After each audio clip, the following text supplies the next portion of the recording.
नमस्कार दोस्तों। United state of America में गवर्नमेंट शटडाउन कम्प्लीटली इम्पैक्ट हो चुका है। आज के समय में यूएसए गवर्नमेंट बिल्कुल थम गई है। यह साल 2018 के बाद पहली बार है कि एक कंप्लीट गवर्नमेंट शटडाउन हुआ है यूएसए में। यूएसए के मिलिट्री बेसेस, इनके इम्पोर्टेंट सरकारी बिल्डिंग्स, हर जगह लोगों का कहा जाएगा कि बिना पगार के यानी बिना सैलरी के काम करो या फिर बिल्कुल हट जाओ। सिर्फ एक अपवाद है, यूएसए की जो सरकारी ऑफिसर्स हैं वे अभी भी एयरपोर्ट में काम करेंगे।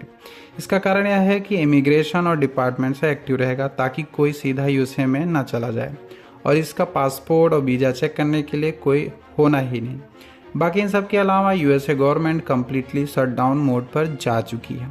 अब सवाल यह है कि आज के समय में डेमोक्रेट और रिपब्लिकन्स इस तरीके से आपस में क्यों भिड़ चुके हैं कि यूएस गवर्नमेंट शट डाउन करना पड़ा। यूएसए में दो मुख्य पार्टियां हैं, एक डोमिनेट करती हैं, रिपब्लिकन पार्टी और डेमोक्रेट पार्टी।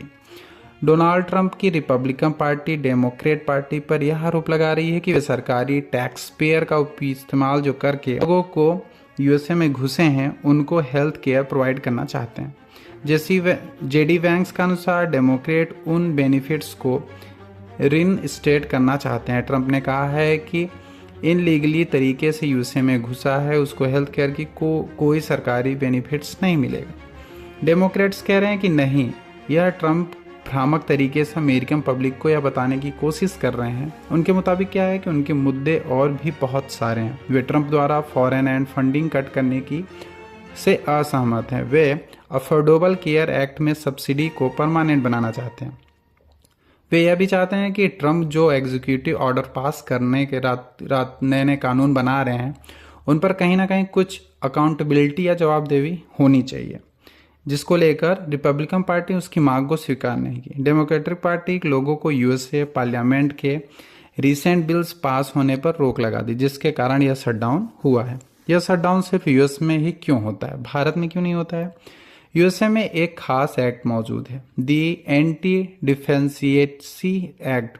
यह एक्ट पावर देता है कि अगर पॉलिटिकल पार्टी में समझौता नहीं होता है तो यूएसए में जो खर्चे वाले बिल हैं पेमेंट नहीं हो पाएंगी। मेरे हिसाब से यह काफ़ी डेंजर एक्ट है। भारत में अलग सिस्टम क्या है? भारत में एंटी डिफेंसिव एक्ट नाम की कोई चीज़ नहीं। हमारे यहाँ सिंपल होता है vote on account.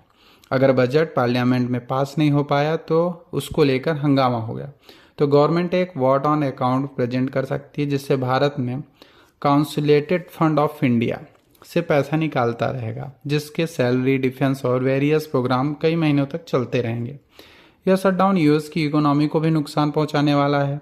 Already US में रिसेशन का खतरा बना हुआ है। यदि यह शटडाउन कई हफ्तों तक चलता रहा तो यूएसए में कई सरकारी एम्प्लॉयज़ की नौकरियां जा सकती हैं और नौकरियां छोड़नी पड़ेंगी।